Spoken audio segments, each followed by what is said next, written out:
Welcome everyone to Goodnight and Good Game, your source for geek news for the weeks that were. I'm your host James, and with me, as always, is my wonderful co-host Hector. Hello. And our fantastic producer John. It's me. And this week on the show, we're going to do two big segments this week. So during the weekly raid, we are going to be covering this week's Sony State of Play that literally just happened, and all of their upcoming game announcements, and they are pretty great to talk about. And then our boss room is one that we have been waiting a long time for. We are going to finally talk about this year's breakout hit, Clair Obscur Expedition 33. But before we start, don't forget that you can head over to goodnight.gg, where as a patron of our show, you can suggest topics for us to talk about. Also, as a patron, you get access to our off-week episodes. We've kicked off our Tales from the Crypt series watch, and we just finished the first season. It was really great. It was really great. This last episode was pretty creepy. Yeah. So yes, please, it's only $1 to join our Patreon and hear those episodes. All right. So with all that out of the way, it's time to get into the weekly raid. The weekly raid.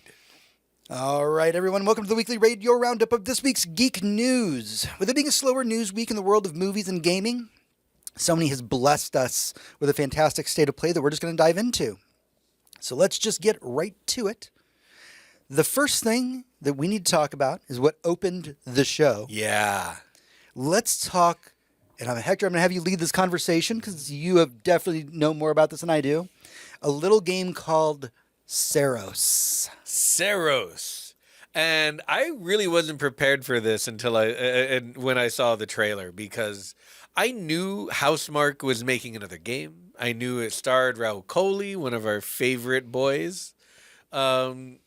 His girlfriend's also a part of the industry, and she's amazing too, by the way, Lana. Mm-hmm. But yeah, Rael doing video game acting in our video game by Housemarque. Housemarque famous most recently for their PlayStation 5 launch-ish title called Returnal. Returnal is a roguelite game where you basically start the day over every time and try and run through a series of levels. It is sci-fi, and it is a shooter, a third-person shooter. It is also a bullet hell, so it's a lot of things. There's a lot of things going on there. And I knew Housemarque was making another game, and I knew it starred Rael. I did not know that it was Returnal 2. This is Returnal 2. This is exactly like Returnal, down to the enemies, all of the gameplay, the effects, the beautiful like synergy between dodging and shooting and weaving. Apologies, and define using bullet your powers. hell. A bullet hell is a game where enemies. Oh, so let's talk about like older arcade games where you're in an airplane and there's a bunch of airplanes coming at you from the top of the screen, and they're shooting a bunch of bullets at you, and you're expected to dodge while you shoot. We call those bullet hells. Yes. Copy that. So, in this game, even though it's 3D, every enemy will shoot so many bullets at you all of the time, and it's up to you to figure out how to dodge this shit. So that's a bullet hell. So what we have here is, basically Returnal 2, starring Rael with a... One of the most beautiful men to ever exist. Yeah. In every way. Physically, mentally, emotionally, in terms of talent. The accent. Oh, man. Yeah. That's a beautiful man right there. It's like a deer. It's just gorgeous in that way. So yeah, I did not expect to be this excited for this trailer, but as soon as I saw it, I'm like, put that in my fucking face right now. Mm-hmm. Put all of this in my face, because Returnal was amazing. I played it on PS5. I played it again when it came out on PC. I'll probably do the same for this game, because they're not just all of the things I described, bullet hell, roguelite, shooter. But they're also little mystery boxes to where you don't quite understand the plight of your character until you get further into the game, and their plight reveals itself to you, and why they're there and why you're doing what you're doing while they discover all this alien shit on this alien planet that keeps repeating. They know it's repeating, and they have a lot to say about it. To distill it in its smallest form, Returnal, if you've never played it, is Groundhog Day with guns. Yep. Absolutely. You wake up in the same place every morning, and you go on about you're trying to escape, or at least figure out how you are, where you are, why you crashed your spaceship onto this planet. It's really cool. I was watching the trailer for this going, because we knew that this game existed. We knew that Rael was your title character for it, but we really didn't know much about it outside of that. And so this was our first real look at the game. Right. And immediately my reaction was to go to our little group chat and go, right, so I need to go play Returnal. Yeah. Like, when a trailer for another game that is not Returnal 2 makes me go want to play that first one so I can get ready for this one, like, that's a sign this is going to be some good soup. Oh, yeah. It'll be excellent soup. If you liked Returnal at all, you should play this. If you don't know what Returnal is, it's on Steam, it's on PS5. Play that shit. Mm-hmm. Play it. It's great, and it's probably not very expensive. Yeah. Next up, just real briefly, they showed a game, new project called Zero Parades. It's done, the development team behind that is ZA/UM is the name of the development team for it. Yeah. Very weird concept. It's This is the next game from the people who did Disco Elysium? Disco Elysium. And when I say who did, it's a real fucking complicated way to use two words. We would need an entire episode to talk about what happened to Disco Elysium. Yeah, and what happened to that studio and what it looks like now and who owns the rights versus who owns the storyboards and the who created the gameplay. It's very much a Fear 2 versus Fear Project Origin situation going on right here. I don't know what to say about this game because I'm not 100% up to date on who made it and if they're actually the people behind Disco Elysium or if this is the studio that fired all these people and wants to make money off the IP. It's definitely the engine. Yeah, it's 1,000% the engine because it looks exactly like Disco Elysium, which is a gorgeous art style. The gameplay seems the same. It's a whole bunch of roll for initiative checks. You know? So if you're unfamiliar with the gameplay of Disco Elysium, saving you the plot, which is a very simple detective story to start with. Yeah. We won't get into the rest of it, but the idea is they created an engine and a way of playing the game that does involve dice rolling. Like the game does random dice rolls for checks just like you would in an RPG, except for they build their system around failure being an okay thing to have happen. Mm-hmm. The game is actually vastly more interesting when you play Disco Elysium when your character fails a check. So as an example, the very beginning of the game, you play a detective, he goes outside, he's supposed to check on this dead body, and when you go to look at the dead body, you have to roll to not throw up. And that sounds dumb, but it affects the crime scene. Yeah, it does. And so, that's a part of, failure is an okay state to have. And that's really what Zero Parade seems to have going for it. Yeah, I mean, we'll know more before too long, I'm sure. I know that if the community likes this game, they will sing its praises to the mountaintops because of how wonderful Disco Elysium was. And I know that if this isn't it, Chief, they will also give that impression Absolutely. Immediately. People who love Disco Elysium love Disco Elysium. Yeah, this is one of those ones that when it comes out, of course, check reviews. Always check reviews. Don't pre-order video games. But for this game in particular, check the community reviews. Check Reddit. This is going to be a big community review. Yeah, game. Check check the Steam reviews, which is something I would never say most of the time. But just see what the people who love Disco Elysium have to say about this game. All right, next up, we have to talk about this. Holy shit. And I realize that Gears of War has already been announced and or coming out for the PlayStation, but I'm still getting used to this new world that we live in. Yeah. So when I saw the trailer for fucking Microsoft Flight Simulator 2024 coming to PS5, I was like, what? Because we're working our way towards that one console future, one game at a time. And it looks great. What can we say about Flight Simulator that hasn't already been said? Yeah. They said that it will not come out with PSVR support. But I was sitting there watching this going, man, God, I bet this thing runs really fucking good on a PS5. Mm-hmm. Given the hardware that isn't a I mean, honestly, look, we're not going to get technical about this, even though we're a bunch of us in this room are tech people. But the last generation Xbox and PS5 were a hair split away from each other. Uh-huh. Right, this isn't like the PS3 where they were running off different completely one had chipsets. Faster RAM, one had faster hard drives. Yeah. Other than that, they were the same fucking machine. So I think that for those of you who like Flight Simulator, you're going to be super into this. Yeah. Well, what can I say about Microsoft Flight Simulator that hasn't been said? I mean, every time I look at it, I'm like, man, I should really check that out. But every time I think about checking it out, I'm like, I don't know if I want to learn to fly an airplane today. Right. That's how I feel. Exactly what it is. And one to one. Here's how you fly as an somebody airplane. who has at one point in my life flown a plane, I don't even want to try and relearn how to fly a plane. Right, and there are helicopters, and there are gliders, and there are air buses. Yeah, and if you get the expansions, expansions, you get like the Dune craft and shit like that. There's so much cool shit in this video game. If you are a young person and somehow stumbled across this show, and you think you might have a career in aviation, you should absolutely be playing this fucking video game. Like every day. There are stories, and this is how far back this series goes. There's been a Microsoft Flight Simulator since I was a kid. Oh, God, yes. I remember so many iterations. I got my plane to take off on my PC compatible with a 5.5-inch floppy. Wow. Amazing, You right? dated yourself so hard with that. And like, we hear stories about people doing, auditions the wrong word, interviews for actual, like jobs flying airplanes, and they'll clock like 30,000 hours in the simulator. It is a valid system of measurement that you can and someone's give like, them. how did you afford that much simulator time? It's like, well, it's Microsoft Flight Simulator.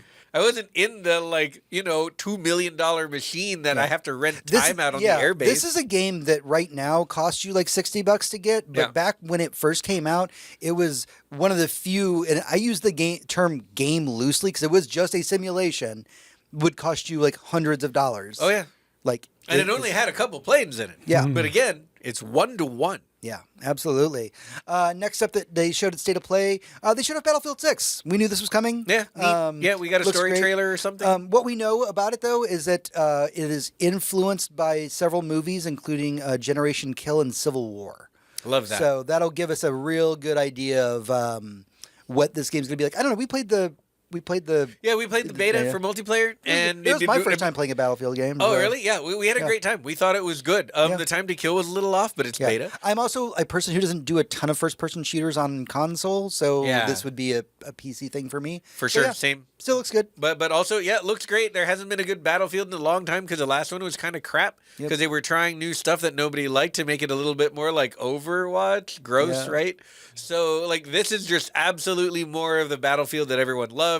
We all got in. We checked it out. It was great. I'm not sure I'm going to, buy it on launch, but, if all the boys want to play it, I'll pick it up. Yeah. If the boys want to play, then we'll do it. But I'm so ready to talk about the next thing, y'all. Uh-oh, what is it?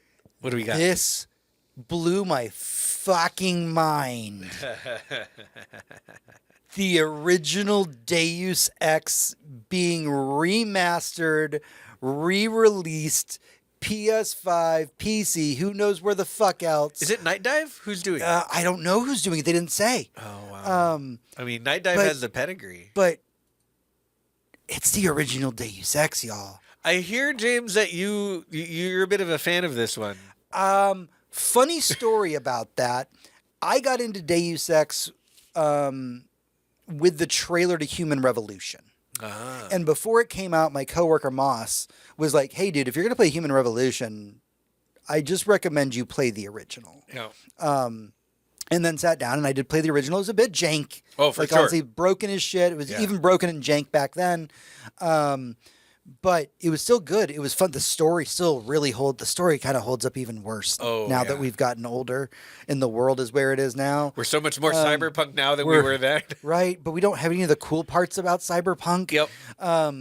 But yeah, Deus Ex Remastered. I don't want to open a can of worms here, but it's like more of a reskin, I guess you would say, right? It Remastered, not remake. So, yes. Okay. So it's a skin. I believe they went and cleaned up some of the bugs because there's a lot of bugs. Cleaned up the bugs, tightened up the mechanics. Remember, this is one of the original immersive sims. Yes. The term didn't exist. Yeah. When this game came out, all of these different systems that are supposed to immerse you in the game didn't work together. They had to invent ways for all this stuff to work together. It used to be you have a weapon and the enemy reacts to it in a specific way, but not that you have something to distract with, something to call with, something that explodes, and using them differently has different circumstances. There didn't used to be, here's a building, you need to get into it. There are probably 5 ways you can do that. That didn't used to be a thing. Levels were linear corridors that you walked down. Everything that you need to know about Deus Ex is in the first mission of the game. Absolutely. You're a cyberpunk. Before you start, they give you a stat screen, like a D&D stat screen. Yep. You put your points where you want to.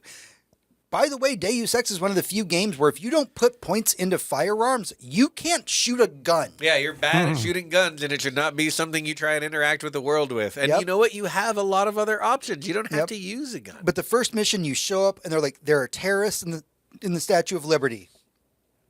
Go find a way to kill them. Yep. After that, everything else is up to you. Which route you take, stealth or no stealth. Yep.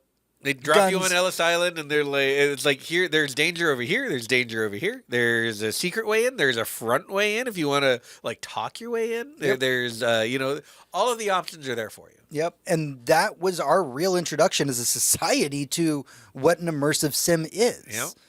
And this game, there's a running joke on the internet, which is if you mention Deus Ex and somebody hears you, somebody's going to reinstall the game. Oh, yeah. That is how popular this game is. Just by us talking about this game, if somebody hears this and has played it before, they'll go, man, I really want to go back and replay it. Yep. Like, that is how good Deus Ex is. And the reason they want to replay it is because there's so many different ways to solve every problem. Right. And mixing and matching them is what makes every playthrough unique. Yep. So the fact that it got a remaster, the fact that they're going to clear up the bugs, man, I'm just so excited for Deus Ex. It was might be the one thing I was the most excited about in the whole presentation. And there's some other good stuff that we're going to talk about, like weirdly Halloween the game. Yeah, I was wondering about that one. Yeah, so we knew that Halloween the game was going to have both a single player and a multiplayer component to it. Obviously, the multiplayer version of this is the asymmetrical horror like everything else is. One person plays Michael. The rest of them play the civilians. The goal of the civilians is to save the people in the town and then call the cops to get them to show up. Very simple premise. We'll see how it plays out. What's cool about the Michael Myers is obviously, depending on which version of Michael Myers you're talking about, sometimes he's a little more supernatural, sometimes he's a little more just human.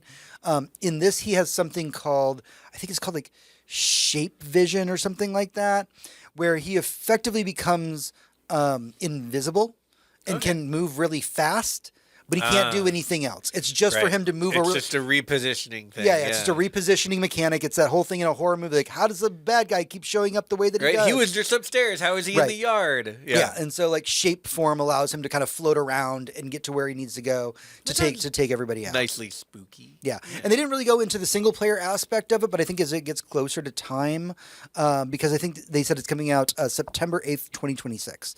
So I think that as we get closer to that time, we'll get the single player campaign story information about it. Yeah, fair enough. The next one is Hector's going to have to talk about because I can't speak to it, but they did an announcement for the last Epoch getting a PS5 release. Oh, yeah. And it will be launching with the game's first major expansion. What is this game and why should people care? Last Epoch is a Diablo. It is an ARPG. I believe that's what we have decided to call these from now on. I think so. Yeah, it's a Diablo or a Path of Exile or a Wolfenstein, if you are so inclined. Last Epoch is right there among the rest of them. This one really caught my attention. I've talked about it on the show before, but this one has the best version of a necromancer I've ever played in any one of these games, because it's not just a summoning class, it's a do stuff class that involves using the things you summon, and it's very, very cool. And we're sure it's pronounced Epoch. That's how they say it. Yes, all right. Yes. Epoch. Some people say Epic. I believe both are acceptable. They say Epoch in the trailer. But yeah. I'm not judging I say anyone. Epoch because Epic is a different word spelled differently. Okay. But, whatever. To each their own. Apparently, gray can be spelled Gray I and watched Grey. PlayStation State of Play twice and heard them say the word. Okay. So yeah, it's a Diablo. If you're into Diablos, this is a good one. They have an expansion coming out, which looks really cool. It's a really high quality Diablo clone. I can't stress that enough. It's great. Right now in the time where like the best Diablo clone, Path of Exile, has moved in a decidedly non-Diablo direction, you might take refuge over here in Last Epoch and be like, well, I just want to clear screens with like 3 clicks. You know, I don't want to have to fight methodically. But can I play it on my phone, Hector? No. Oh. Phone games are for people who don't like video games, John. It's not what they told me at BlizzCon. Yeah, I know. All right, we have a couple of fast items to knock out because there are a lot of items that we need to cover here. A couple fast items to knock out. They showed just more of Seven Deadly Sins Origin. Yep. So it's an anime RPG, right? Anime RPG. Yeah. No idea. It looks cool. It's I will part not of the Seven play this. Deadly Sins universe. If that is a thing you were into, looks like you will have fun with this. Yeah, one. I'm looking at it. It reminds me a lot of Dragon Quest. Yeah. Yeah. Most JRPGs do. Mega Man DLC pack for Sonic Racing. I don't know who that's for. I don't. So one of the funniest things about this, and I cannot remember which YouTuber I was watching recently, was talking about why Sonic Racing is better than Mario Kart. Sure. And Whatever. their opinion was the reason it's better is because Sega will just get licenses for shit like Mega Man, whereas they don't do that in Mario Kart. So like Mega Man can show up in Sonic Racers. If you like yourself a racers, honestly, the biggest thing for me was the trailer started with the Mega Man music, and I was like, Yeah, that hit me hard. That hit me in a spiritual place, man. Yeah, I was like, oh, I know this song. Yeah. Why is it a Sonic video game? What's happening? Yeah, exactly. Pavlov's gamers. Yeah. Again, I don't know who this expansion for this game is for, either the expansion or the game. I don't know who plays Sonic Team Racing, but I only know one person on Earth who actually still plays Mario Kart that's our age. So Right. I mean, I don't know. Next up, they showed off more of Neo 3. Neo 3! Fuck yes. Yeah, we got a confirmed release date for it. Yeah. Basically, we've talked about this game quite a bit on the show. I haven't. Hector has. Yeah. This is a Souls-like that you can always play with friends. It is wicked hard and has a million ways to customize everything. Again, it's a Souls-like, right? Like it very like animation-based combat, gauntlets before save points, difficult boss fights, counter mechanics, parry mechanics, pick and choose mechanics, whether you want to be countering or parrying, fashion mechanics, or dodging. So many fashion mechanics, and like a million different aspects you can put on your weapon. Let's say you're using a Kusari Gama, which for people who don't know is a little scythe with a chain with a weight on the other end. You think we don't all know what a Safari Gama is? And the or you can use tonfas, or you can use your fucking fists, or obviously there's a katana. There's also a small katana. There's also a very large katana. There is also a spear that feels a little bit like a katana. There's a lot going on with the weapons, and you can make them all, I don't know, maybe fire or ice or poison or lightning or, other things. And that'll all mesh with all the rest of the combat and everything the enemies are doing.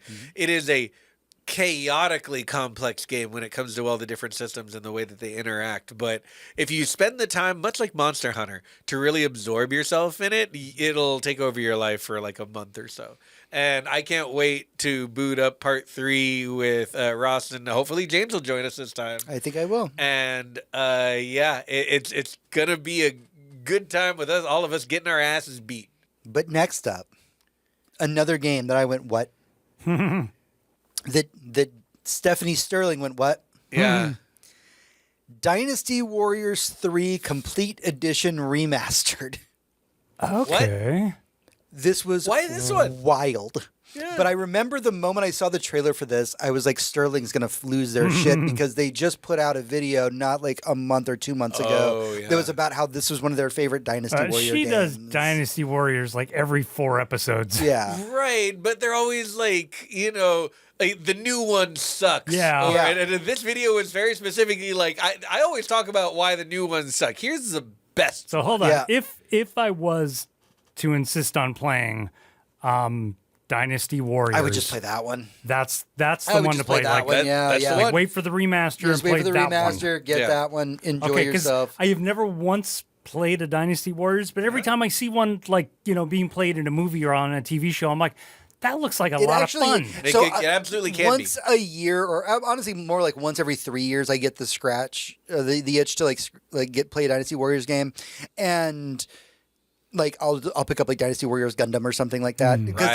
they do IPs. There's a Zelda one. Yeah, the most recent one that I played that isn't a Dynasty Warriors game, but was literally the Persona 5 one. Oh, right. That they did as an actual like sequel to Persona 5. That was a whole lot of fun. Let's do a couple more quick fires. Yeah. They showed off the trailer for Code Vein 2 that's coming to PS5 January 30th. Code Vein was an anime Souls-like. This is the sequel to that game. When I say anime Souls-like, you should know exactly what I'm talking about. The trailer literally opened with a big titty goth girl, anime character. They knew what their audience was. And like a city besieged by some kind of weird gunk that looks vaguely angelic, and everyone's costume is just the drippiest you've ever seen. Absolutely. Everyone looks incredible. Wait to see the cosplay that comes out of this game. Oh, absolutely. And the gameplay is very interesting. It's that kind of like it has the caution of a Souls fighter, but it has the spectacle of a Devil May Cry. It really does. You really kind of have to like let those things gel in your mind to be able to play this game. Yeah. But it's very cool. Yeah, looks very cool. Next up, they just gave some more information about the Final Fantasy Tactics trailer. They just said that, hey, it is coming out this month. Look forward to and this is the Final Fantasy Tactics remaster at this point. Yeah, I'm pretty sure I have this game on both my phone. I feel like my toaster has it at this point. Yeah, and like probably 2 different phone stores I have this game on. Right. I've always felt like less of a gamer for never having really got into Final Fantasy Tactics, but it's the best one. It's the best one. I get it. Then they showed off this. This is the trailer that blew my fucking mind, and I don't mean this in a like it blew my mind. I was so excited for it. It blew my mind in a. This series has done so well. They keep making them. Right. It's a series called Let It Die. Yep.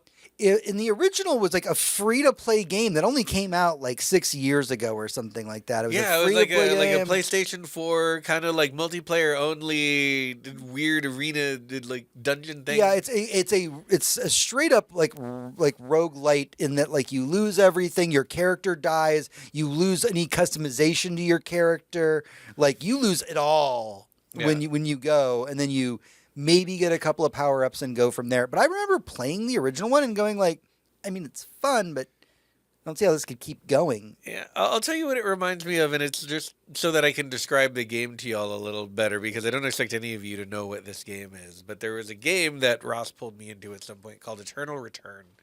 And the premise was you picked a character archetype that had certain abilities, and you were put onto this map, and your goal was to get stronger, a lot like a battle royale. Like, you move from place to place, you pick up items or you pick up power-ups, and they make your character stronger. If ever you meet another human being on this map, and they are not directly your partner, you're going to fight. You're going to fight because if they kill you, they get all your shit, and vice versa. A lot like a battle royale, you have this giant space where you're wandering around, and the goal is to pick stuff up. But if you encounter another person who wanted to pick up your pickup, you're going to fight. And I was going to say the last person on the map or the last team on the map win. The aesthetic, it reminds me of High on Life, but maybe that's just because it's recently on the brain. It is the aesthetic is very silly in that way. Yeah, absolutely. Let's see. Oh, the next one they showed, this is one of the ones I really want to talk about for a second. They showed off this game called Chronoscript, The Endless End. And I don't know if us talking about this is going to do this game justice. If there is a trailer that if you're listening to this in podcast form that you should go look at the trailer for, it is Chronoscript, The Endless End. It's a 2D adventure game where you're in the pages of a manuscript, and like the pages will flip as you're going through it. Games that get me, right? I've been thinking a lot about games that have been really affecting me lately. Games with like very unique art styles have been getting me lately, and games that have very unique and original stories or gameplay mechanics. And watching the trailer for Chronoscript, because it's another one of those games, there's been a few of them that come out recently that really take the idea of playing a game inside of a book. And every time I see one, I'm like, it looks so good. You know, like Plucky Squire was great. Yeah, Plucky Squire, Pentiment, things like that. Yeah, Pentiment. Yeah, these are all games that just like, it's not just like it looks like the page of a book. Like the book will pull back, and you have to like manipulate the pages and things of that nature. Yep. Looks fucking great. All right, we're almost done with the news part of this. They showed off just a release date for Crimson Desert, which is March 19th of 2026. One of the things I did briefly want to talk about was Sony showed off a trailer for their new wireless desktop speakers. And I know a lot of people are like, get your hardware out of my video game thing. Desktop speakers. I kind of like these. They look nice. I don't know why anyone would ever make wireless speakers, but... Yeah, but they look super cool, and if they work well, they are promising these things are going to fucking work great. And one of the really cool features about it is that you can program multiple profiles into the speakers. Apparently, oh, that's nice. So they can because they're wireless. They can sit at your computer, but when you go to play your like PS5 in the living room, you can bring the speakers with you. And it'll adjust to wherever you're playing. It also sets up with the PlayStation Portal, all that stuff. Yeah, you know what? Sony has a history of making really great peripherals, even if they're often overly expensive. But do they have a wireless subwoofer with them? Probably not. They said that you don't need. They are saying that you don't need it because of the bass in the speakers. I mean, they're desktop speakers, right? Yeah. It's not a sound system. Yeah. I'm out. They showed off the October PS Plus lineup.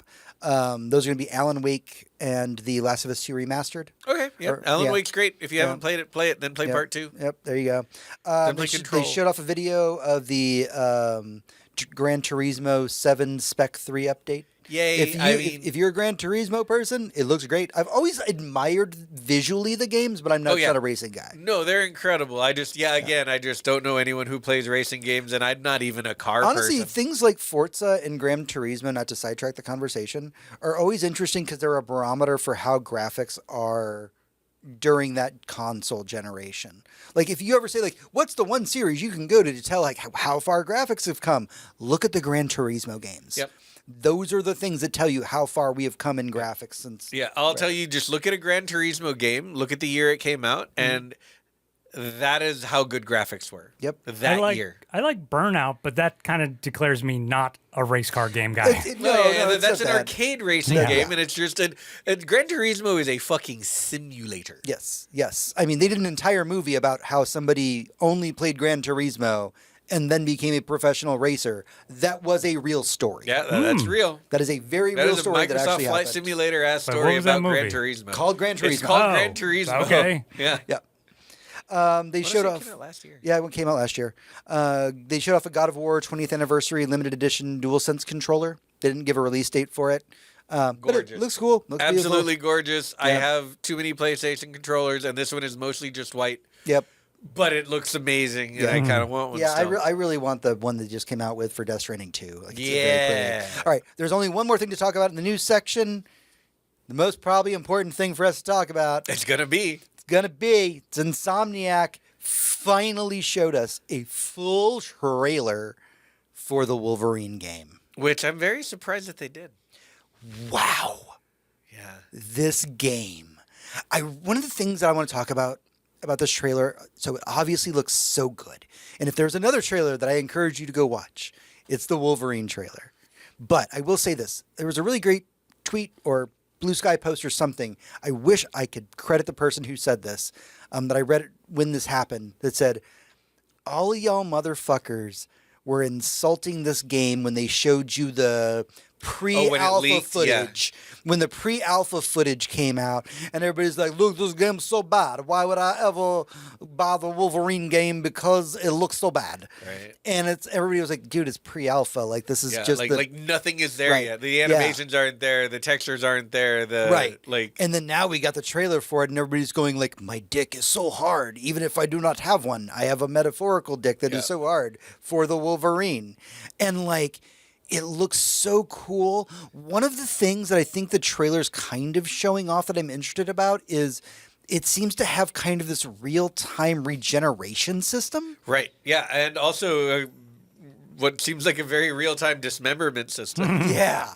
So, like, you will be able to tell how much damage you've taken by, like, the state of Wolverine, and you'll watch it heal in real time as you're playing it. We got to see Canada. We got to see, like, a lot of Pacific Northwest. We got to see Madripoor, I want to say, was one of the other areas. We saw Mystique in there. We saw a Sentinel in it. Yeah. Like, man. Whatever your relationship with the Insomniac Spider-Man games, which should probably be pretty positive, I would hope considering so. how great those games are. Yeah. Whatever your experience is with previous Insomniac games, this looks better than I could have imagined. When someone said Insomniac's making a Wolverine game, I'm like, Wolverine doesn't web swing. How are we gonna How am I gonna fly around New York as Wolverine? Of course, that's not what we're doing.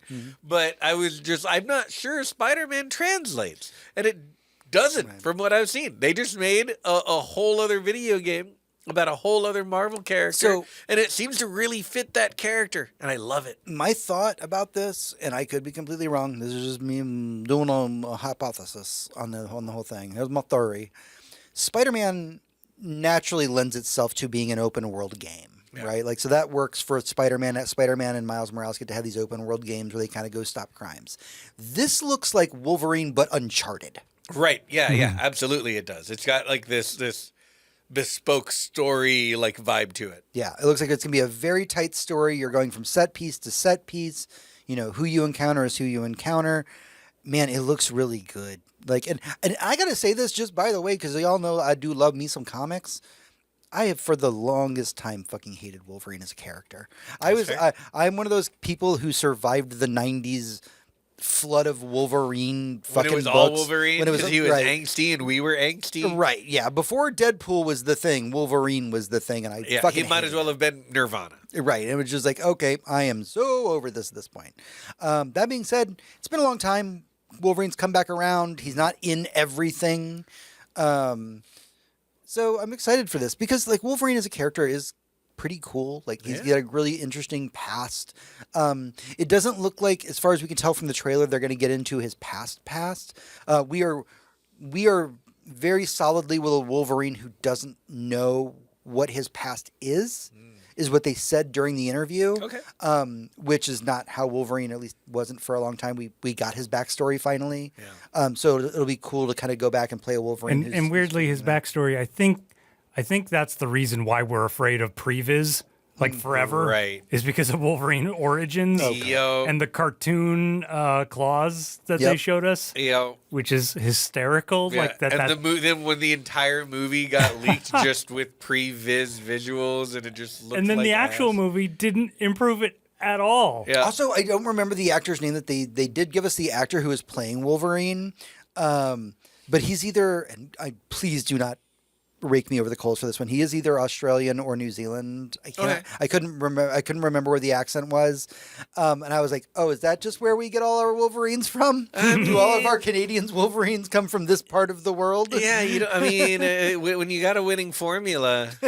Yeah.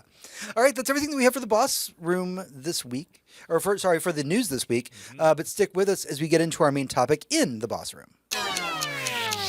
Boss room. Hey everyone, welcome back to the show. It's time for the Boss Room, sometimes related to the news, sometimes not. This is the part of the show where we can dive deeper into our opinions about things, like this week's topic, Expedition 33. Now, this is a game that we've been wanting to dive into almost since its release. Yeah. This is going to be a spoiler cast. I don't know if we're going to get into ending stuff. I think that we're going to maybe shy away from that a little bit, but I cannot make any promises. I don't know where the conversation is going to go. But I want to encourage everybody right now, fucking pick this game up and play it. Yeah, play it. Please, play God, it before you hear us talk about it, because It's- we're definitely going to spoil like the first third. We're at least going to spoil the first third of it. Yeah, and like there's and I know that sounds like, oh, what am I going to learn about that happens in Act 1? A lot.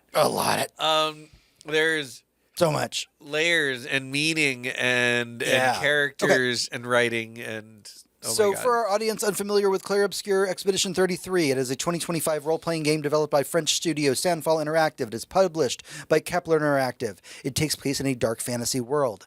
In this game, it follows the volunteers of Expedition 33 as they set out to destroy the Paintress, which is this divine being that is that causes something called the yearly gommage, which erases those at or above whatever number she writes. Yeah. And we need to explain this because it's important, and like even just what James just said right now. How do we elaborate? So they live in this world where at a certain point they're on an island and they can see out into the distance and the world seems pretty much destroyed. But out there beyond their city, there is a giant woman and she paints a number onto a mountain. And that number is how old you are. And if you are that old in the number, you vanish on the day she changes the number. If you were 99 and the day she writes 99 on there, you vanish. The next year, everyone who is 98 will vanish. Not a big deal. But the point is, when we enter this game, when it's starting for us, we have a couple main characters. One of them is 32 years old, and this woman who he dated a while ago, who you get to know very briefly, is 33. And today is the day they're painting the 33. And he gets to watch her evaporate in his arms, knowing that this is what happened to everyone who was 34 last year. This is what happened to his parents. This is what happened to his parents' parents. This is what happens to huge swaths of the society every year when a new number is painted. All of those people on that day vanish completely. No recovery, no nothing. No one knows where they're going. They just know the paintress is out there, and on a certain day, the same day every year, she lowers the number by 1. And so ever since then, ever since she started doing this, they have sent out expeditions of their own people to travel out into this destroyed world, this wilderness with, no cities, no running water, no food. They're just gathering and fighting and doing whatever they can to try and get over there to stop her doing whatever evil fucking shit she's doing. No one has ever come back. And it's never stopped. But every year they send a new group of people, all volunteers, to go and try and save society from counting down to oblivion. Mm-hmm. And that is where we start Expedition 33. We're going to dive a little bit deeper into the plot here in just a second, but I want to give you a little bit more build up just before we get there. One of the big things about this game is that almost everybody involved in Expedition 33 or Clair Obscur Expedition 33, on this very, very small team, most of them were complete unknowns. Developers who were very new to the industry. A bunch of people work for Ubisoft. They were under the guidance of a director who came from Ubisoft, and he was very tired with how difficult it was to get a new idea made within this big AAA studio that he was working for. From there, they found their composer from a music forum. Their composer made video game music as a hobby. Never once had he ever had his music in a video game before. He was just on a music forum. He grew up playing video games with his dad and loved the idea of making video game music, but never thought it would be a career. Random website, middle of nowhere, got hired. Other writers and voice actors for this game were actually taken from places like Reddit, and this all happened during COVID. So over the course of COVID, basically they made this little studio. They said, hey, let's put together a little game. How is this going to go? I don't know. Let's give it a shot. So it's a pretty well-known fact at this point. Everything about this game was basically a miracle. Right. Yeah. The elements that came together when they were creating this game is not repeatable. It's not a formula. It was and the reason we're saying that is because this game, as did this very second it came out, was slotted right into the Game of the Year slot. It was, if it's not this, something else fucking crazy happened, because this is one of the best games I've ever played. And the industry has a habit of trying to recreate the magic by either making sequels or trying to follow the formula and making something so similar that you have to roll your eyes at it. Mm-hmm. But when we talk about the development of this game in particular, and there's a really great documentary by the channel Skill Up Or was it Skill Up? Skill Up did one. There's a lot of them. Okay, yeah. A lot of people have made documentaries about this game because of the creation of it's very fascinating. But the channel Skill Up has what he calls, Ralph has like what he calls a review, but it's not really a review. It's more of a deep dive into the creation process and interviews with a lot of the creators and basically saying like, the people that they did that they got for this and the talent that they got, the actors that they got, when they got them while they were between projects, it's all once in a lifetime, lightning in the bottle stuff. Mm-hmm. And there's no reason whatsoever that this team with this level of talent, no shade to them, but they just don't have the kind of experience. With no budget.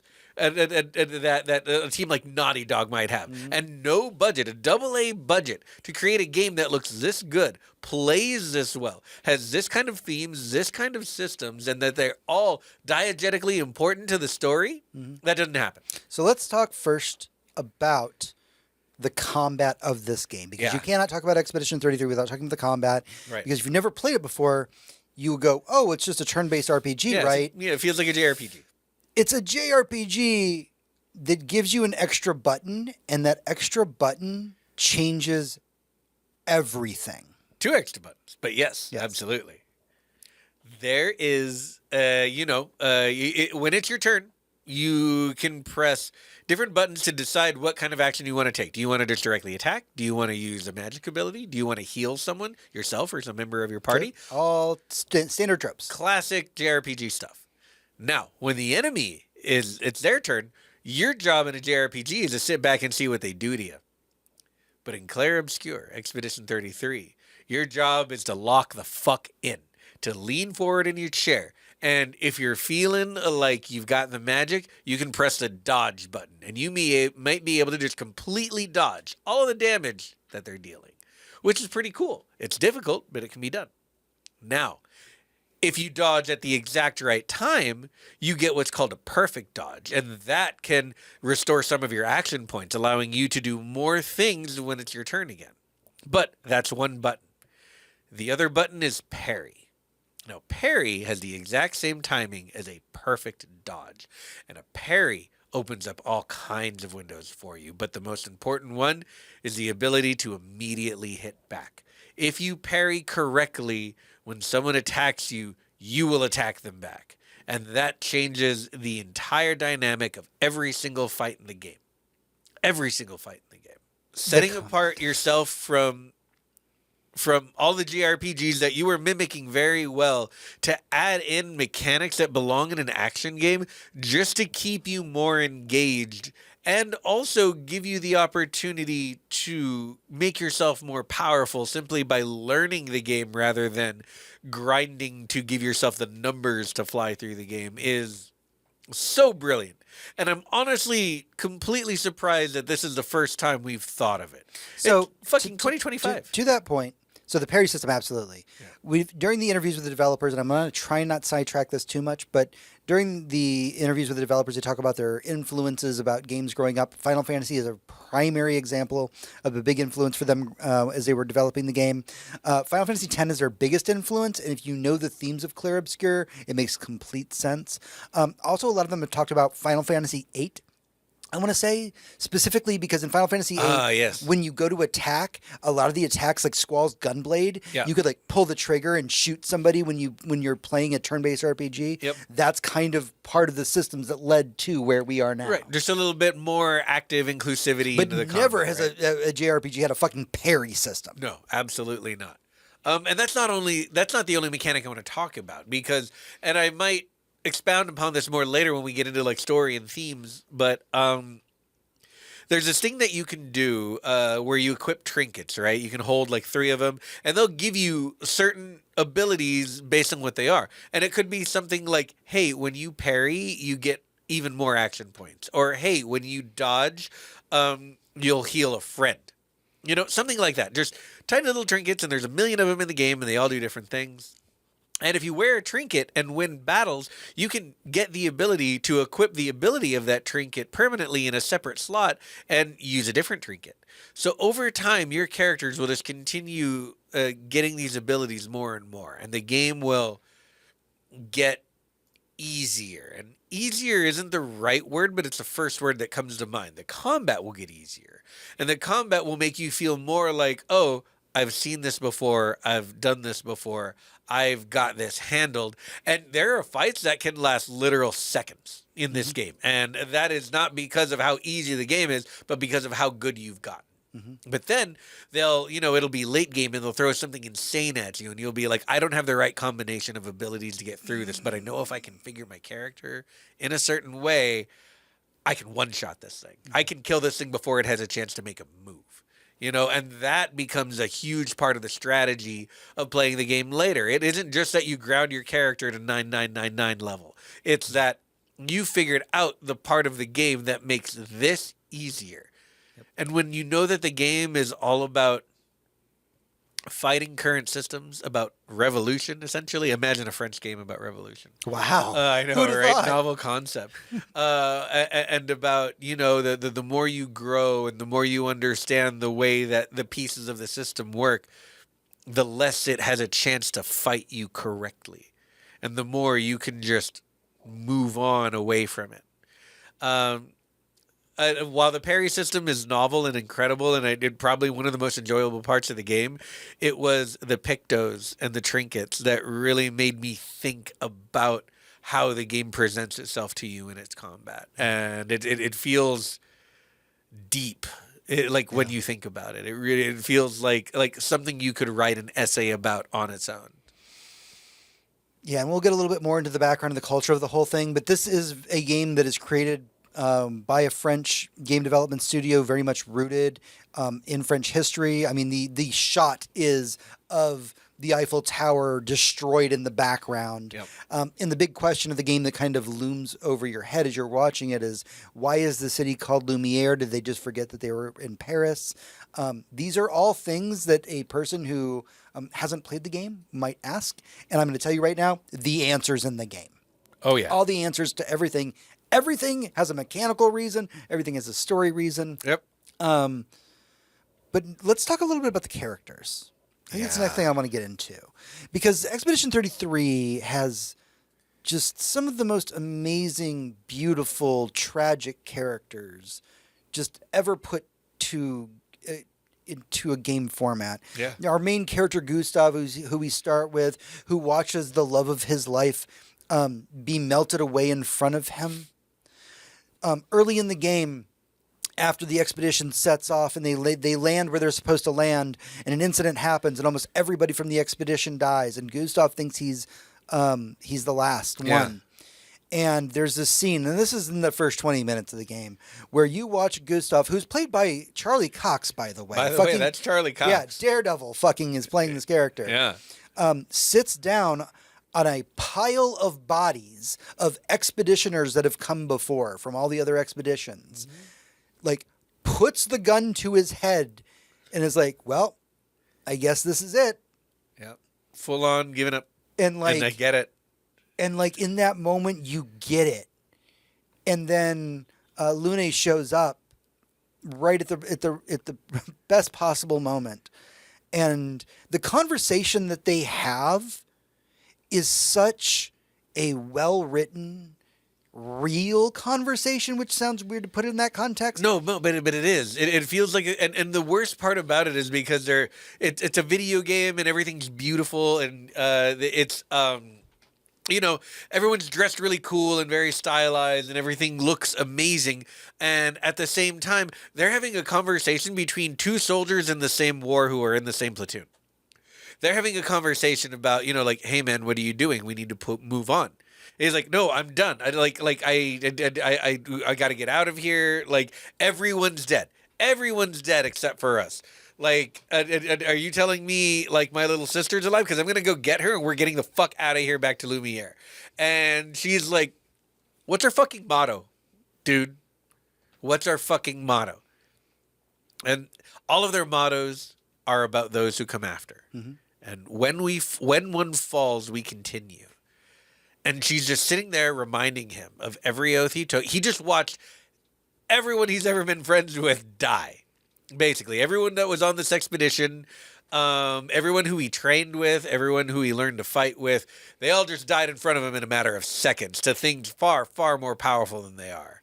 And he escaped by the skin of his teeth and the gruff of his neck, and he doesn't think there's any way forward. And all he has is his fellow soldier, this woman, this powerful sorceress woman who, I mean, is a fellow soldier, but she's just one other person. They arrived with dozens.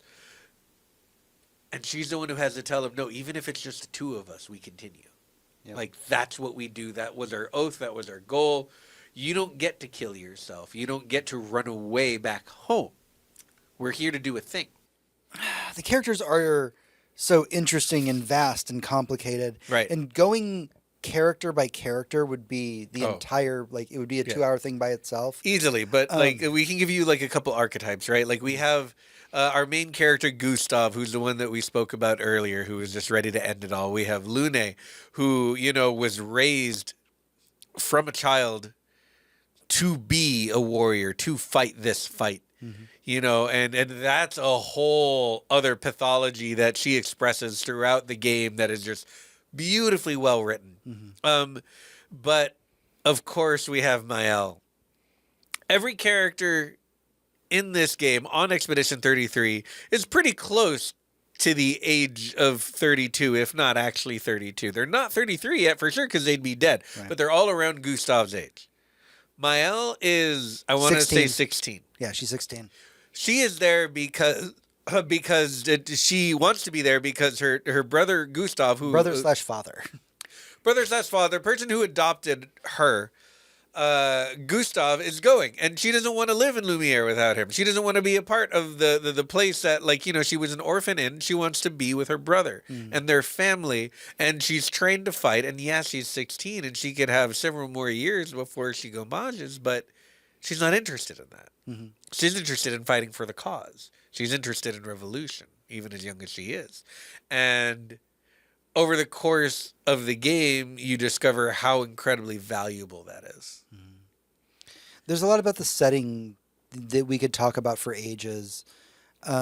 There's the little paint characters that you run into, the paintbrush characters that you run into. Yeah. How do we talk about this? I'm going to invoke Dark Souls, even though it has nothing to do with this game mechanically at all. But there is a way that this game does its storytelling, where it's almost entirely diegetic. Mm-hmm. Why does the world look this way? Why do the characters look this way? Why are they dressed this way? Mm-hmm. Why does the art look this way? Why do their powers look like that? Mm-hmm. You know, it's all so unique that, like, a fireball doesn't look like a fireball. It looks like, you know, a million flames coalescing into a single spot. It looks like something someone would design when they were being very extra. Yeah. You know, and without spoiling anything going on, the more you stare at the game, the more you learn of the story, the more everything you're looking at makes sense. And there is this nonstop wall-to-wall aha moments. Mm-hmm. If you're really paying attention, which you will be because it's an exhilarating story. Yeah. But the setting is telling the story just as much as the dialogue and the cutscenes and the combat. Like I said, everything comes together. Why does it look like France, but they're not calling it France? Right. Why is this one of the more fascinating things, and I will not give the answer for this one, but if you haven't played it, the game tells you the kind of difficulty level of the different areas of the game. Yeah, it does. And so the game will tell you, like, hey, you're probably out of range for this thing. And as you're going through it, you'll notice that, like, sometimes you'll be like, well, I'm definitely high enough level. Let me go fight this thing. And you'll go and fight a little, like, side boss that you will do 9,999 damage to, and it won't flinch. Yep, and it'll one-shot your party. It will one-shot your party. Mm-hmm. And there is a place in the game where you will get an ability where it breaks the 9999 barrier. It's a part of the story. Yep. It is not like, oh, a little item we picked up, guys, and that's going to break the 999 barrier like in Final Fantasy. No, it is a fucking part of the story. And let me tell you, that part of the story, not okay. Yeah, yeah. And I say that as it's really good, but Jesus Christ. What you have to go through emotionally for that barrier to break, fuck. Yeah, and that's probably one of the strongest examples I have of the game telling you the story through its own mechanics. But you spend 2/3 of the game knowing that no matter what level you are and what level the enemy you're fighting is, the max amount of damage you can do in a single hit is 9,999. This was a limit on old RPGs in the Nintendo era, and they kept it in games like Final Fantasy 7, 8, and so on. It's a bit of a tradition. And so seeing it in this game didn't make me like bat an eyelash because of, like, it's a JRPG. Yeah, the max is 9,999. But when you can break that, and the way you break it, and the way that you break it for all of your characters, even though it's only initially on one, is so beautiful and poetic and interesting, and again leans into the themes of like learning things and revolution and what you can do to make your plight easier simply through teamwork. Mm-hmm. Everything is connected in this game. When we were said that there was the phrase that they use early in the game where she says, you know, when one falls, we continue. Right. When you die in, or when you win a fight in Expedition 33, instead of saying press X for the next screen or whatever, it says we continue. Like you press the button for we continue. Everything is connected. There are multiple plot twists in this game. I'm not going to spoil all of them because I really do want to encourage people to go and play this because Jesus fucking Christ. Play this game. I do want to talk about the Act 1. We'll talk about the Act 1 twist to kind of give you a feel for it. Game opens, you play as Gustav. He loses the love of his life. His little sister says, hey, I'm going to go on this expedition. He's like, I really wish you wouldn't. You have your life ahead of you. Again, when we were talking about how everything is connected, everything matters, in a lot of games, the question of the gommage and all these things, maybe the NPCs wouldn't really give a shit. Maybe because that's not the point of those NPCs, right? They're just here to get you the story. Or I'm a shop or there's something. There's a fucking conversation you have at the beginning of the game between not Gustav, but the love of his life and another woman. And she says, hey, it's your responsibility as a woman to have a child because the world's ending. And she's like, why would I have a child if the world... They have a philosophical debate in the first 10 minutes of the game. Oh, yeah. As to what this post-apocalypse world, what is right and what is wrong. And the game does not give you an answer. The game just lets you sit on it and really lets you think about that question. Yeah. Is this woman selfish for having children? Is this other woman selfish for not having children who may go on the one expedition that works? Right. Like who's right, who's wrong, and you learn that the reason that Gustav and his girlfriend aren't together is because they disagreed on this exact point. Yep. It's a game that will just throw something like that at you and make you think about the world in that way without ever telling you or even giving you a moment's peace about who is right and who is wrong. You never see either of those characters ever again after the first 20 minutes of the game. Like, it is not for the game to pontificate upon whether or not it is right to have a child in the face of climate change. I mean, gommage. It is up to you to decide what works for you. Yeah. Which is kind of the entire point. And so as you go through this, like I said, there's multiple plot twists that happen within the game. And at this point, I'm going to kind of just leave out Act 2 and 3's twist because I feel like those can just stay. Let's talk about the Act 1 twist. And that one is the Act 1 is called Gustav, I believe. And you play as Gustav and you go through all these things. Man, and you get this really cool tech tree for like all of your skills. Yeah. But you notice that like some of them are kind of locked off and you're like, well, it's only Act 1. So those are probably skills that'll come unlocked later in the game. And you're going through it and it's great. And then the guy who killed everybody on the beach at the beginning of the game shows up and Mael's there and Gustav's there. And they had a conversation not 2 hours ago about if this dude shows up again, we just run. We don't fight him. We just fucking go. And he shows up, and then he just fucking murks Gustav. Yep. The fucking main character right in front of you. And then that's the point where you're just staring at Expedition 33 going, wait, what? Wait, like, I'm in a cutscene. Right. Oh, no, now I'm doing the fight. Oh, yeah, they make you do the fight. They make you do the fight. Yeah, and then you're like, I'm so dead. I'm so dead. Wait, I can heal. Nope, I'm still going to die. This guy's fucking wiping. I'm dead. Yeah. Yeah. And that was my thought at the time. I had 4 other characters in my party at the time, 3 other characters in my party that I was playing as. But when Gustav died, I was like, I died. What now? Mm-hmm. Because it wasn't a JRPG death. It was a story death. Yeah, that I was just sitting fucking there. Aerith in Final Fantasy VII. Yeah. Participating in, watching happen, watching the other characters react to it. Watching them all being very cleverly written in a way that they weren't available to help or stop what was going on. Yeah, and there's a conversation later in the game having to do with that exact fact that I'm not much of a tears guy when it comes to media. I will do a cry at a movie more than a video game, because with video games I'm usually very locked into what I'm doing with my hands. But everything about the story and the way that it presents itself to you lends itself to you being able to not think about the controller for a second and really just absorb what's happening. Yeah. It's just... And one of the things the game does, and I will not spoil the character, but I will tell you that like after Gustav dies, another character named Verso shows up.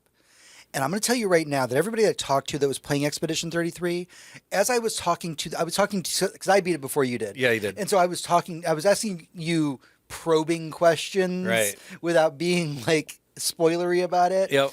And I was like, so what do you think about Verso? And a lot of people had the same opinion. They're just, fuck that guy. That dude just showed up after Gustav died, and now I have to fucking play as Verso. Fuck this dude. Yeah, like, I don't need Verso. I have other members of my party. Fuck that guy. Yeah. And then by the end of the game, you're like, let's talk about Verso a little bit. All right. We need to... Jesus Christ. We need to discuss what happens with Verso. I don't want to spoiler for this character, but question... Did he become the way he became because he was trying to do the right thing? No. Oh, okay. No. I'm going to tell you that the concept for why Verso is who he is a wholly original concept that I've never seen written about before. Right. And I swear to fucking God, like... What? It's a truly beautiful thing. It's truly also beautiful and tragic. Yeah. And what... It's also a huge spoiler that we won't get into here. But from the get-go, Verso is trying to take the place of Gustav, and you as the player are going like, I don't want this man around me. Yeah, it straight up sets you up to be like, who the fuck are you right now? Get out. Like, you're not part of the expedition. You didn't come from Lumiere. You find out at some point, and this is like the one spoiler I'll tell you about Verso, you find out from, like, he is from one of the earlier expeditions, and that's like a light spoiler. Yeah. He's from one of the earlier expeditions, and everybody's like, how did you survive? Yeah. All of them are dead. Yeah, you can't be old. Like that's not a thing. You can't be any older than Gustav, and Gustav's dead, but you look older. And it's funny because Verso does a lot of things to try, as he becomes the main character. I don't even know if there's a main character in the game at this point. Well, there is technically, but we will not say their name. We don't need to worry about that. Verso tries to like rally everybody, and so he does really dumb shit. Like at one point, you find out that Verso's kind of immortal, not like fully immortal, but like kind of immortal, and so he tries to make light of his situation where he like cuts himself in half and goes to interact with the party with each different half of his body. And it's a very comedic scene. It's very one of the things that this game does well is, and this is in my notes, tragedy and levity. Yeah. Because it will hit you with some fucking like dark shit, and then you'll get to meet a character like Francois. Right. Let's talk about Francois for a second. Francois is a rock. Francois is a rock. So this is when I knew this game was for me. This is a very, very early game situation. the party has landed on Lumiere. They've finally reconnected with everybody. They're finally setting out on their quest to kill the Paintress. They need to go talk to this giant creature that, this giant fat creature that will help them traverse the world. And this creature looks at you, and he's like, well, I can't help you because Francois took away my rock that gives me the ability to swim or fly or what the fuck ever. Right. And you're like, and the Charlie Cox Gustav character comes out and he goes, okay, so. All right, so you got a crazy quest for us. Crazy quest. Yeah. Go get your rock. I'm assuming that's on the other side of the continent. We got to go do all of this shit to go get your rock for you to be able to do this thing. Like, he's saying what the player's thinking. Yep. And he's like, all right, where's Francois? Yeah. And he points to his left and he says, right there. He's my neighbor. Yeah. He's in, like, we're in a cave. He's in the other side of the cave through that tunnel. Yep. You just go talk to him. And then Francois yells at you from the other room, and you start to laugh because it's like, rah, fuck off, stay away. Yeah, he's just like, get the fuck out of here. Why are you talking about me? Get off my lawn. You go to meet Francois, again, who is a rock. Who is a rock that is talking to you, who is just in the other room, who is beefing with the guy you need to take the quest from. And the game has so much humor to it that when, like, he goes to attack you, it says, instead of being like Ice 3, Ice 4, it says, like, Francois conducts the most powerful ice attack in the world to hit you with it. Yeah, and it's fine. It's not like the most powerful attack in the world. It really hits you for like 5 hit points of damage. Yeah, it's no big deal. This entire fucking game, the way that it balances tragedy and levity. Yep. And not in an annoying way. It's never Whedon-esque, It's not quipping or looking at the camera and going, well, that just happened. All of the humor takes place between the characters with them making jokes that are relevant to them. Yeah. It's, it's never meta. It's never about the story they're participating in. It's all about them as real people characters in this real situation. And that being said, it's genuinely funny. Like 99% of the time. I laughed out loud, and I very rarely laugh out loud at things. Yeah. And it's so good. Expedition 33 is a game that is a very tight experience in terms of it's not map overly design. long. When you think JRPG, a lot of the times you can think something like Dragon Quest, where it's like 100 hours. Yeah. 40. So you got 40 hours for 40 this hours. Guy. It's a very tight experience. The maps are very linear, but they still allow for exploration. Yeah. It does this really cool thing where on the map, on the hub map, when you get to it, overworld, the overworld, there are some areas that are full explore areas. They are like, wow, I get to spend 2 hours in this area and get to learn and do all these things and all these quests, even if it's a side quest. But there's also areas that you walk into that are just a single, I would call them a stage scene. Yeah. It's like it almost looks like one of those rooms in Resident Evil that had like, and I'm talking like original Resident Evil 2, right? That was like a painterly background that your 3D character was walking around in, and you just look at this room and it kind of tells a story. Yeah, there's like a single item that you get from going in there. One item to go get to reward you for going in there, but you're just kind of looking around going, what the fuck happened here? Yeah. And eventually you'll know exactly what the fuck happened there. Yeah. And one of the cool things that's a side quest in the game is the Nevrons, I think they're called. Yeah. Those are kind of the bad guys. You will meet some Nevrons that are not aggressive, and they will ask you to do things for them. And if you do things for all the Nevrons that you meet, there's like 8 of them, you unlock a thing. And it's cool. It's interesting to see that the game is saying that not all of these people you think are bad guys are all bad guys because you think they are. Right. Some of them are just part of the system, and they need to survive too. We're getting close to the end of this, but one of the things I wanted to very briefly talk about is the music in this game. We had mentioned that the composer had never been a video game composer before. This soundtrack is one of the longest video game soundtracks to ever exist. They did a concert or about to do a concert in France that I believe sold out in minutes. Yeah. And I don't blame them. I want to go. It is a soundtrack that is completely like this French orchestra that does the whole thing. This guy made the whole thing himself. I got to listen to some of the translated lyrics, and I was kind of happy that I didn't know French because the lyrics kind of spoil some of the game, actually, if you know French. Yeah, so currently you're, and we'll get into this a little bit later, but currently you're just at getting towards the end of, if you haven't finished it already, Metal Gear Rising: Revengeance. Yes. And the thing about that game is there is a lot of original music in the game, and especially when it comes to the boss fights, the music, the song, the lyrics in the song are describing the boss fight you're having. Yeah.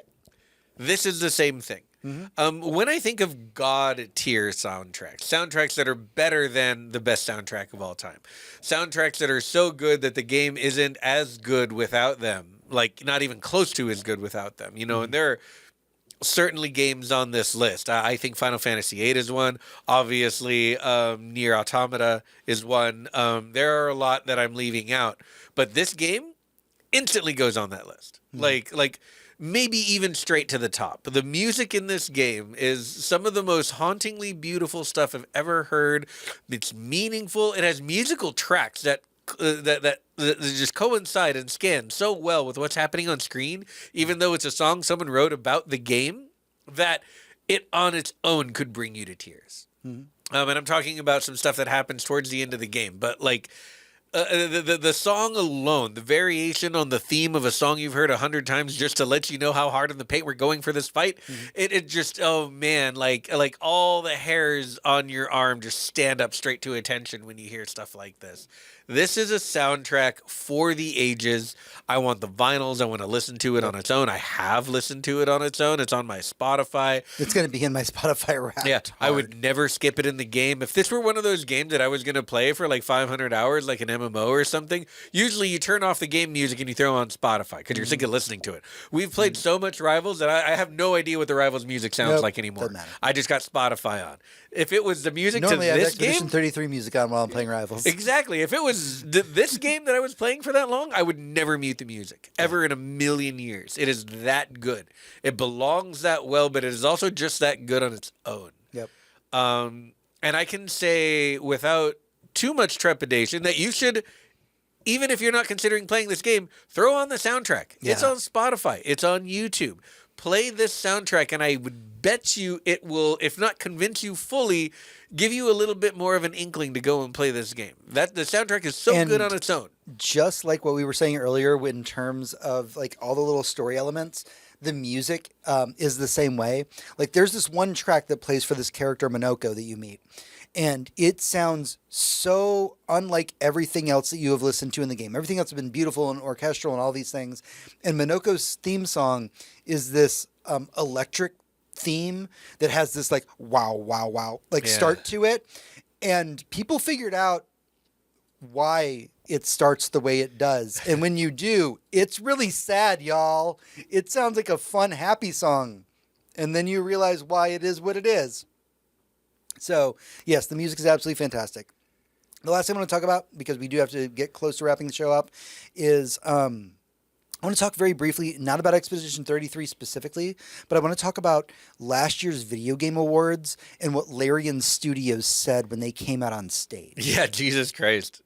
So the head of Larian Studios came out to give out the Game Award for Game of the Year this last year. And what they said on stage was, I don't know who will win Game of the Year next year, but I will tell you that, and I'm paraphrasing, by the way, so I may get some of this wrong. It will be a smaller studio with developers who love making video games, that want to tell an original story, that aren't in it for profit, that are there to just really bring a piece of art to everyone. And there's a reason why I think this is currently the front runner for Game of the Year. And I'm saying that because Hades just got fucking 10 out of 10 by everybody. Yep. But I still think that Expedition 33 might still be it, because the things that it took to develop this game, to create this game, the stories we keep hearing about the team and how much they love what they do.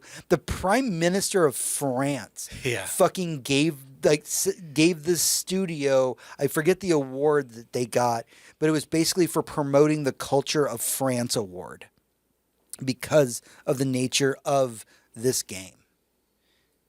If we haven't convinced you to play Expedition 33 yet, I don't know what will. Yeah, but do play it. Do play it. All right, that is everything that we have for the boss room, but we have just a little bit more to talk about as we get into what we've been up to in the epilogue. Epilogue. All right, it's the epilogue. It's time to dive into what we've been up to this week, what we've been playing, what we've been watching, what's been occupying our free time, and what has been making us happy. John, what have you been doing? I've been procrastinating playing more Outer Wilds, and so I went a little old school. I went back to Halo, because like all of us, we all own the Master Chief Collection, because we all bought it for like $5 on Steam one day. And it's been sitting there, and I'm like, you know what? I'm going to play the original Halo with the Anniversary Edition, which is a reskin. Like, it's a reskin of a reskin. Yeah, like there were times where I was playing it, like, because you can switch back and forth as you're playing it.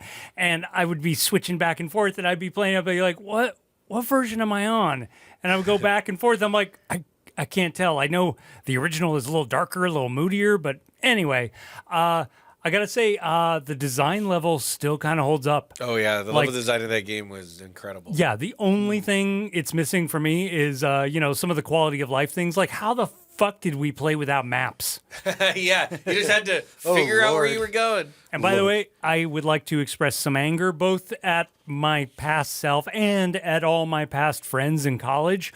Why the fuck did we insist on playing Legendary all the time? Because if you play normal, if you play normal, it's so much goddamn fun. And like soldiers are around helping you. I never had soldiers helping me ever before, and we're like playing with each other, and it was a lot of fun. I have been playing a little bit of Halo 2, and it's been fun. And that one is definitely more than a reskin. It's like it's a remaster, They do the whole... hit me up when you get to ODST, my friend. That's my favorite Halo. Oh, yeah, we can play some ODST. I'm down. Yeah. Actually, that's the only reason I bought the Master Chief Collection is because ODST Firefight is one of my favorite things to do when I can't think of anything else to play. Yeah. Fair. But I will say Halo 2 came out, the Anniversary Edition came out in the early 2010s, and everything, if you can watch this, you're seeing, a clip here. Everything had that early 2010s disgusting film of grease on it. Yeah. It looks like someone like the bloom's too high and someone smeared Vaseline across the screen. Yeah, like you could see that in like the Arkham Asylum games. Oh, absolutely. And like anytime they did photorealism in the early 2010s. Very shiny. Yeah, that was it. Although it's still, sorry, James, it still all looks better than Tron 2.0. First off, Tron Legacy is a goddamn national treasure. Get the fuck out of here with that. All right. Hector, what are you doing? Oh, man. Well, I watched Fantastic Four First Steps for the first time since we saw it in theaters yesterday. I'm wearing my Fantastic Four shirt. Yeah, it's a great shirt. It's a good movie. Mm-hmm. As far as superhero movies go this year, I am fully 100% convinced that Superman was the best one. Yeah. Don't get me wrong, I love Thunderbolts, and Fantastic Four was actually very good on rewatch, but not as good as I remember it being in theaters. And I can't say enough good things about Superman. I want to go watch Superman again right now, and I've seen it like 4 times since it hit streaming. I feel like for me, it's the order is Superman, Thunderbolts, Fantastic Four, but understand the margin between those. Oh, it's pretty small. Is so small. Yeah. Is super tiny. But also, like, Superman and Thunderbolts made me fucking feel things. Yeah, very true. Like, it made me do a big sad in a good way. And I like when media makes me do a big sad in a good way. Yeah, no, absolutely. So that was really interesting because I really wanted to see how Fantastic Four holds up well. Yeah. Still one of my probably top 10 movies of the year. Just if we're fighting between DC and Marvel, which I guess we're not doing anymore, Superman won. Let's see. We've also very much been enjoying Peacemaker and Alien Earth. Those have been fantastic. Those are both amazing. We're not going to talk spoilers about any of that shit at all. Nope. Just to tell you, watch both of those shows. You're fucking up if you're not watching them. Yeah, very, very good. We will probably do a boss room on each show. Yeah, watch out for sheep. Yeah. Let's see. Video games, of course.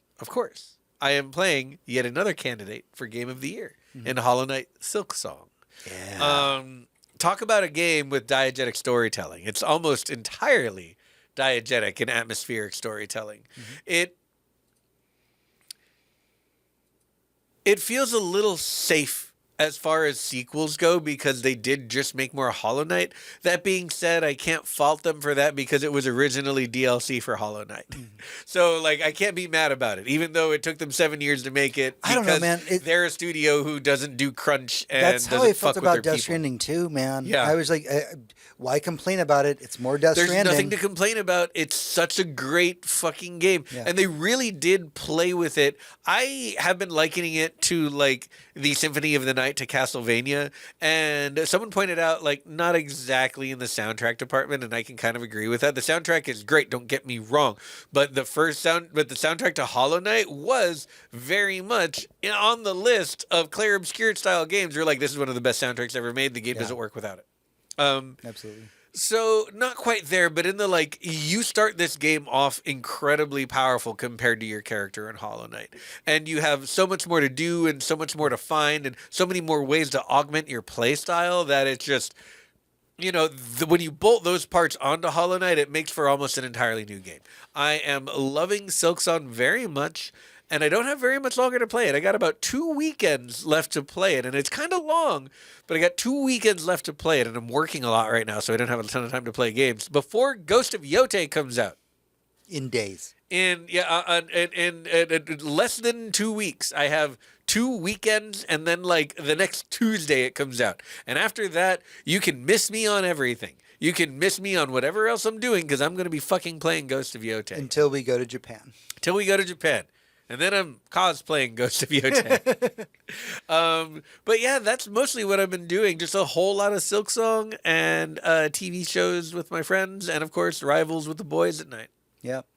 Not a whole lot going on for me. Not to make it sad bitch hours, but, I mean, I did get laid off a couple of weeks ago.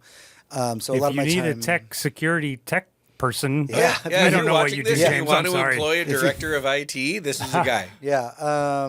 So I've been doing a lot of job searching. That's a lot of what I've been doing. I was playing Metal Gear Solid Revengeance. I had a really good time with it. I've been playing on my Steam Deck, which has created an unfortunate problem where during the last boss fight, there's a certain action that you're supposed to perform. And it's very difficult to do on a controller. I did some research, like literally on Reddit, and they're like, yeah, dude, you have to fight that boss with a mouse and keyboard. Like you have to. So for me to finish the game, I'm going to have to install it on my PC and then maybe try it to see if I can get it to work properly. It's just so frustrating that I had to put it down. That being said, with Hades 2 right around the corner, today, actually. Hades 2 came out today, by the way. Today. Play that. I have actually been playing the original Hades because I realized that, like, I beat Hades and that I got, when I played it on my Switch, I got credits. But there's a whole story that happens post-credits in Hades, and I never really got around to doing that. And so I've been spending time in the Hades universe and doing all those quests and kind of getting myself excited for Hades 2 because you guys are going to play it before I do. Oh, yeah. So I'm kind of like buffering myself while you and Ross get through it, and then I'll jump in and play some Hades 2. It's fantastic. It warms my heart. Yeah. Other than that, there hasn't been a ton going on that I've been watching. Like I did watch another season of Fargo, season 4 of Fargo. That was fantastic as always. But really, it's kind of comfort shows right now as I have to get up and deal with the dredge of the fucking unemployment, everything that's going on right now. Yeah, but it's okay because the economy's booming. Sure, it is. Absolutely. Everything is normal. Yeah, there are jobs everywhere. We haven't lost like 14 million jobs in the United States in the last 8 minutes or something. It's completely safe to take Tylenol. Everybody is doing so good. By the way, if you're looking for a video producer, editor, director, that guy, the guy on screen right now, hire him. So, with that in mind, without making it too much of a downer, we really do appreciate all of you who tune in every week. And to those of you who are new, welcome. Thank you. The handful of you who are on our Patreon, you guys, the money that you give us does go into the show that we put on for y'all every week. That isn't like money that we go and spend on blackjack and hookers. It's definitely not enough to do that. Yeah, forget the blackjack. It does let us buy like memory cards and new cameras and things like that. We love what we do. We're a very small team. It's the three of us. And at least the show has given me something to focus on that wasn't the unemployment or the state of the world. So thank you to everybody out there. And for those of you who are here for the first time, welcome. We hope you like the show. That's everything that we have for the show this week. Don't forget that you can head over to goodnight.gg, become a patron of the show. You can head over to facebook.com/GNGGcast, where you can chat with us, as well as at GNGGcast on Twitter, and goodnight.gg on Blue Sky to talk to me directly. We're back on Instagram. I believe we're at GNGGcast or at GNGG on Instagram. I will need to grab that. We'll link to it. We will link to it. But yeah, and we are working on getting on TikTok and stuff soon. But yeah, until next time, for Hector, this is James. And for James, this is Hector. And for you, this is me. Everyone, good night. And good game.